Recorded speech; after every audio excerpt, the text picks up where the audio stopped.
নমস্কার বন্ধুরা, ওপি পিওর হেসেল পরিবারে তোমাদের সবাইকে জানাই স্বাগত। এখন তো পাকা আমের সময়, তাই পাকা আম এখন সবার বাড়িতেই রয়েছে। বন্ধুরা, তোমরা জানো কি এই পাকা আম দিয়ে দুর্দান্ত একটি রেসিপি বানিয়ে নেওয়া যায়? চলো সেই রেসিপিটাই তোমাদের সঙ্গে শেয়ার করে নিই। আজ বানিয়ে নেব পাকা আমের মালপোয়া। তোমরা ভিডিওটা স্কিপ না করে পুরো ভিডিওটা দেখো, তাহলে সবটা বুঝতে পারবে খুব ভালোভাবে। দেখো, আমি এখানে অনেকগুলো পাকা আম নিয়েছি। আমগুলো কিন্তু খুবই মিষ্টি। এই মালপোয়া বানানোর জন্য কিন্তু একেবারে পাকা মিষ্টি দেখেই আম নিও। তবে এতগুলো আমার প্রয়োজন হয়নি, আমি 2টি মাঝারি সাইজের পাকা আম নিয়েছি। আমগুলোর খোসা ছাড়িয়ে এইভাবে টুকরো টুকরো করে কেটে নিয়েছি। আমগুলো দেখে বুঝতেই পারছো যে কতটা পাকা। এবার একটা মিক্সিং জার নিয়ে মিক্সিং জারের মধ্যে আমের টুকরোগুলো দিয়ে দিলাম। এবার এগুলোকে মিক্সিতে ঘুরিয়ে আমের পাল্প বের করে নেব। দেখো, আমার আমের পাল্প একেবারে রেডি। কত সুন্দর দেখতে লাগছে। আর আমের কোনো দানা দানা অংশ কিন্তু এর মধ্যে নেই। এগুলোকে একটা পাত্রের মধ্যে রেখে চলো অন্য দিকের কাজটা করে নিই। সবার প্রথমে একটা বড় পাত্র নিয়েছি, আর একটা নিয়েছি ছোট বাটি। এই ছোট বাটির 2 বাটি ময়দা আমি এর মধ্যে দিয়ে দেব। এরপর এই ছোট বাটি মাপ করে দিয়ে দিলাম 1 বাটি সুজি।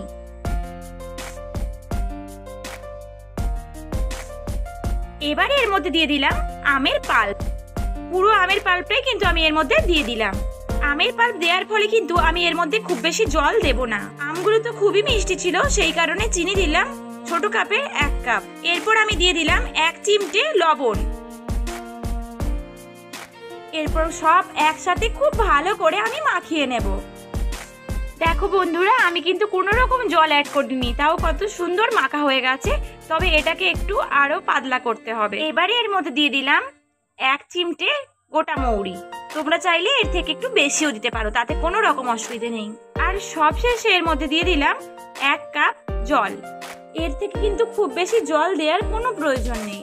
এবার একটা হাতার সাহায্যে সব একসাথে খুব ভালোভাবে মিশিয়ে নিলাম। দেখো বন্ধুরা, ব্যাটারটা ঠিক এখন এরকম দেখতে লাগছে।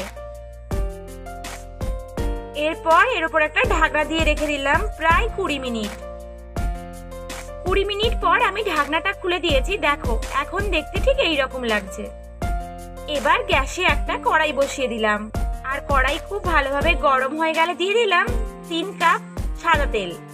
তেলের পরিমাণটা একটু বেশিই রাখতে হবে। ব্যাস, তেলটা গরম হয়ে গেলে মিডিয়াম ফ্লেমে ভেজে নাও মালপোয়াগুলো। আমি হাতায় করে ব্যাটারগুলো তুলে এইভাবে লম্বালম্বি ভেজে নিচ্ছিলাম। তোমরা চাইলে এর আকৃতি গোলও দিতে পারো। দেখো বন্ধুরা, মালপোয়াগুলো কিভাবে ফুলে উঠেছে। মালপোয়াগুলোর এক পিঠ খুব ভালোভাবে ভাজা হয়ে গেলে অন্য পিঠটা উল্টে দিলাম। পাকা আমের এই মালপোয়া কিন্তু খেতে দারুণ লাগে বন্ধুরা। একবার অবশ্যই বাড়িতে এইভাবে বানিয়ে দেখো। এগুলো একটু সময় নিয়ে ভাজতে হবে। গ্যাসের ফ্লেম বাড়িয়ে দিলে কিন্তু ভেতরের অংশটা কাঁচাই থাকবে আর উপরের অংশগুলো পুড়ে যাবে। পাকা আমের মালপোয়া আমার একেবারে রেডি। দেখো, ভাজা হয়ে গেছে। আমি এবার এগুলোকে এক এক করে তুলে রাখবো।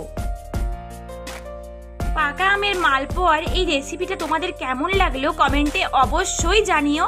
আর যদি ভালো লেগে থাকে তাহলে প্লিজ লাইক, শেয়ার, কমেন্ট এবং সাবস্ক্রাইব করে আমার পাশে থেকো। আর বন্ধুরা, সাবস্ক্রাইব করার পর বেল আইকনটি ক্লিক করে অল নোটিফিকেশন অবশ্যই অন করে দিও, যাতে আমি ভিডিও দিলে আমার সমস্ত ভিডিওর নোটিফিকেশন সবার আগে তোমার কাছে চলে যায়। তাহলে আজকের মতো ভিডিওটা এখানেই শেষ করলাম। দেখা হবে পরের একটি খুব সুন্দর ভিডিওর সঙ্গে। ততদিন সবাই খুব খুব ভালো থেকো, সুস্থ থেকো।